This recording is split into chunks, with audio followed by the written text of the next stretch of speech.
तो अब हम देखते हैं प्रकाश की द्वितीय प्रकृति। प्रकाश की द्वितीय प्रकृति होती क्या है? प्रकाश जो होता है उसमें कण और तरंग दोनों का गुण होता है। यहां मैंने लिखा हुआ है कि किसी भी घटना के समय, कोई भी प्रकाश की अगर घटना होती है तो किसी भी घटना के समय प्रकाश जो होता है या तो कण की तरह व्यवहार करेगा या तो तरंग की तरह व्यवहार। मतलब ये है कि ये जो होता है दोनों गुण एक साथ प्रदर्शित नहीं करता। अगर कोई घटना घटती है तो या तो उसमें कण का गुण प्रदर्शित करेगा या तो उसमें तरंग का गुण प्रदर्शित करेगा, या फिर ये कहें कि दोनों जो गुण होता है एक ही घटना में एक साथ दिखाई नहीं देगा, अर्थात दोनों एक दूसरे के क्या होते हैं? पूरक होते हैं। इस प्रकार से मैंने यहां लिखा हुआ है कि प्रकाश कण और तरंग दोनों का गुण प्रदर्शित करता है। इसी को क्या बोलते हैं? प्रकाश का द्वितीय प्रकृति, ड्यूअल नेचर। अब ये जो सिद्धांत है इसको दिया कौन था? तो डी ब्रॉगली ने दिया था। जो प्रकाश होता है कणों जैसा व्यवहार करता है, ये जो कण होते हैं इसी को फोटॉन कहते हैं। या फिर यूं कहें कि प्रकाश कणों से मिलकर बना है, जिसे क्या कहते हैं? फोटॉन कहते हैं। हम ऐसे भी बोल सकते हैं। तो जो प्रकाश होता है कण के रूप में, फोटॉन के रूप में होता है, फोटॉन के रूप में। और जो तरंग के रूप में होता है तो तरंग के रूप में होता है विद्युत चुंबकीय तरंग, विद्युत चुंबकीय तरंग के रूप में होता है। यानी तरंग के रूप में जो ये व्यवहार दिखाता है ये विद्युत चुंबकीय तरंग के रूप में दिखाता है।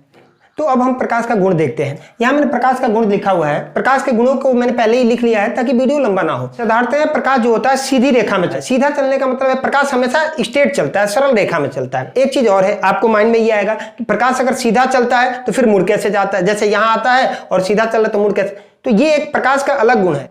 दूसरा गुण क्या होता है कि जो प्रकाश होता है विद्युत चुंबकीय तरंगों के रूप में चलता है। तीसरा गुण क्या होता है? प्रकाश का पारदर्शी माध्यमों से, पारदर्शी माध्यम क्या होता है? जिसके आर पार प्रकाश चला जाए। ठीक है, तो प्रकाश जो होता है पारदर्शी माध्यमों से क्या होता है? आर पार गुजर जाता है, यानी उसके आर पार चला जाता है। जैसे आप कोई प्लास्टिक ले लीजिए, कोई प्लास्टिक ले लीजिए, या पानी है, पानी भी आपका क्या है? पारदर्शी है, क्योंकि प्रकाश क्या होता है? अंदर उसको घुस जाता है, आर पार चला जाता है। जिस प्रकार से ये प्लास्टिक है, ये भी आपका क्या है? पारदर्शी हो।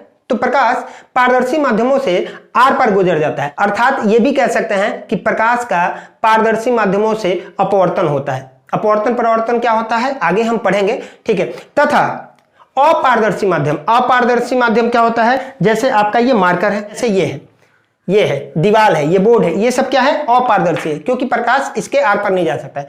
तो अपारदर्शी माध्यमों से या वस्तुओं से प्रकाश आर पार नहीं जा सकता है, अर्थात यूं कहें तो होता क्या है? तो प्रकाश क्या होता है? टकरा कर वापिस आ जाता है, अर्थात प्रकाश का अपारदर्शी माध्यमों से परावर्तन होता है। अगला गुण देखते हैं, प्रकाश को गमन करने के लिए माध्यम की जरूरत नहीं पड़ती, और यही कारण है कि प्रकाश जो क्या होता है? निर्वात में भी गमन कर सकता है। अगला गुण, चमकदार तलों से प्रकाश का परावर्तन होता है। दर्पण आपके घर में होता है, आप लाइट जलाओगे तो प्रकाश क्या होता है? टकरा कर वापिस आ जाता है, इसको परावर्तन बोलते हैं। ये परावर्तन और अपवर्तन के बारे में हम आगे पढ़ेंगे। दृश्य प्रकाश की तरंग दैर्घ्य जो होती है 3900 एंगस्ट्रॉम से 7800 एंगस्ट्रॉम के बीच होती है। कहीं कहीं 3800 भी देता है, 3800 से 7800 भी देता है, कहीं कहीं 4000 से भी देता है। अगर आपको हमारा ये वीडियो पसंद आया हो तो please like, share and subscribe करें।